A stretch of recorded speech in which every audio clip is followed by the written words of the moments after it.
NUC NFL Draft Bible on location. Have you ever met Victor Cruz, and what do you think of people saying that you're similar to him? I mean, it's an honor to be compared to Victor Cruz, a guy that I looked up to. Now I'll be able to play with. But yeah, I got to meet him for the first time yesterday. What was it like? It's like, man, I mean, I'm here. I didn't ever think I'd have that chance to meet him. It's just it's a dream come true, pretty much. Did he give you any quick advice?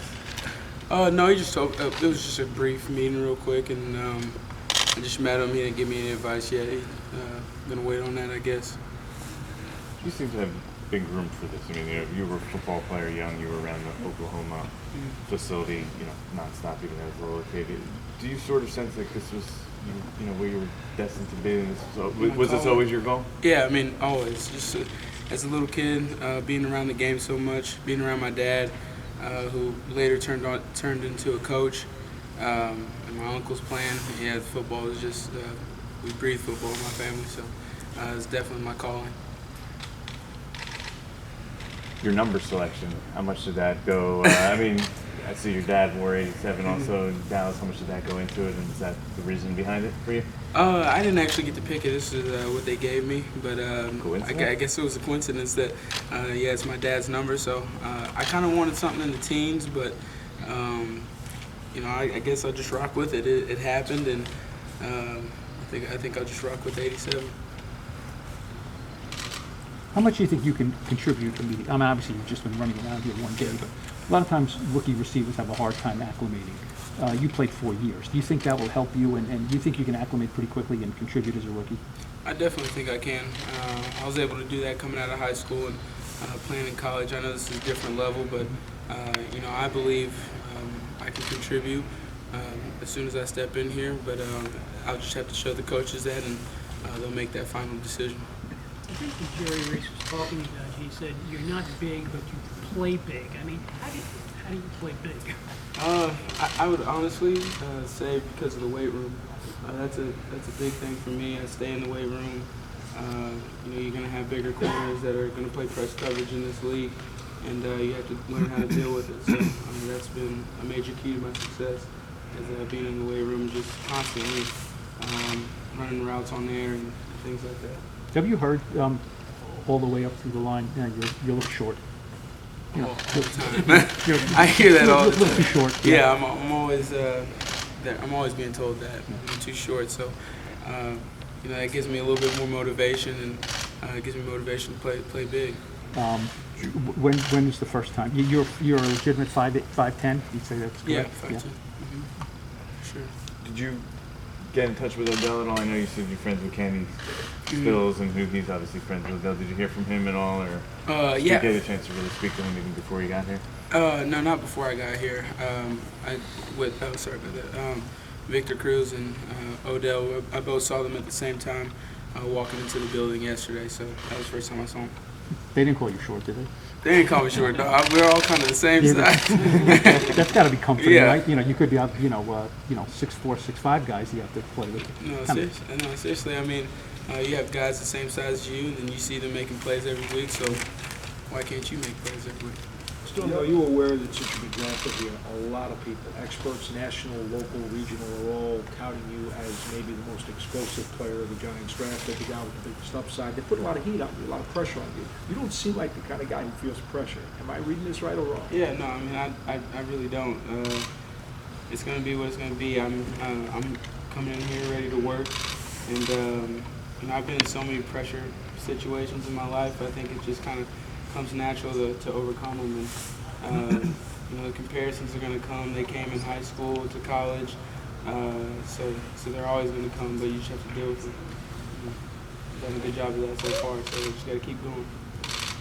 You feel, you could be drafted anywhere. How do you feel you and New York will be a good relationship? The whole big city, New York, New Jersey area. Yeah, I hope so. This is my first time around here, so I haven't really gotten to see much. I've just been in the facility, but I believe it can be, and I believe it will be. How do you imagine, football-wise, on the field being the biggest transition for you? Have you talked to guys maybe that told gave you advice on what you're going to have to really work at?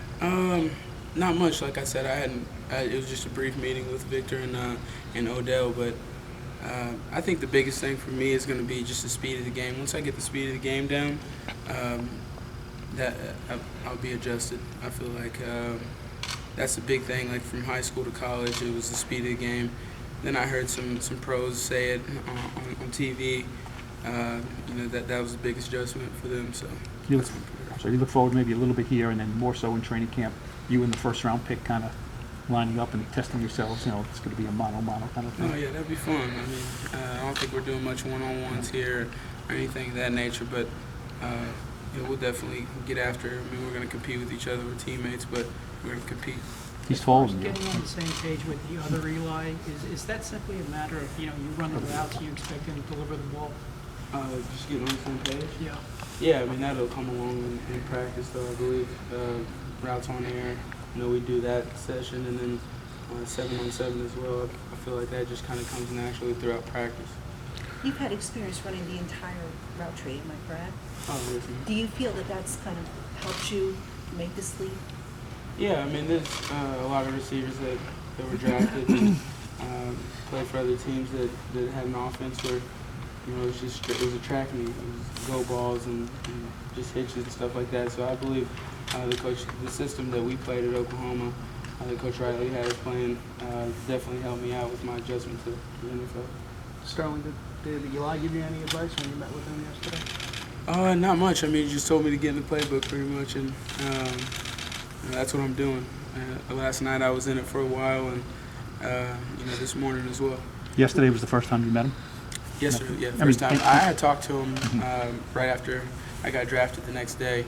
But yeah, the first time meeting was face-to-face was yesterday. I mean, how was that? I know it was brief and quick, but he's Eli Manning. And, Right. You're a rookie. How was that? Yeah, I mean, like I said, it was a dream come true. I've been looking at him on TV since I was in high school, so to be able to meet him face-to-face and get some insight from him, it's a dream come true. How did you spend the draft weekend? Was that something you were watching? And, were you surprised to hear from the Giants? Was that the first time you heard from them, or did you hear from them throughout the process? Yeah, so my family and I and a few friends, we rented out a place downtown, and that was the first time I've actually really heard from him. I think I met with him at the Combine, but it was just brief. But yeah, I hadn't heard much from him or anything like that. It was just kind of like I got a call, and I showed my agent. He told me the area code was New York. I was like, New York. But it just kind of happened that way. A couple more questions. You think they kind of slow played you a little bit, kind of kept a little secret that they were interested? Yeah, I think so. I think they kind of keep it under the radar. I think a lot of teams just try to keep it under the radar. It's like a poker game pretty much. They don't want to show their hand. And I was talking to a lot of the other guys, a lot of other draft picks, and they said they didn't know either. So I guess that's how New York handles their business. Where did you think you were going to go? I mean, obviously, you're trying to read tea leaves. I mean, Yeah. I had a number of places I thought I could go, but I didn't know where I was going to go. Were most of them at the beginning of the second round, or were you thinking maybe it would be earlier or later? I thought maybe the first, but I had been hearing generally like the second round, beginning of the second, which is where I went. So, everything was pretty true. How did it feel to sit down and sign your contract today? Felt good. I mean, it felt like a relief. This whole process has been a lot at times, but finally get that out of the way, and now it's just on to football. That's been what I've been looking forward to. Well, you stressed, now obviously it's changed in the league. Rookie contracts are done a lot quicker than what they have been in the past. Were you coming here thinking that it was going to get done as quickly as it did? With the contract? Yeah. Yeah, rookie contracts aren't too complex, I guess you'd say, and it was easy. It was literally took me about 10 minutes. Yeah. All right, thank you. Thanks. Thank you. NUC NFL Draft Bible on location.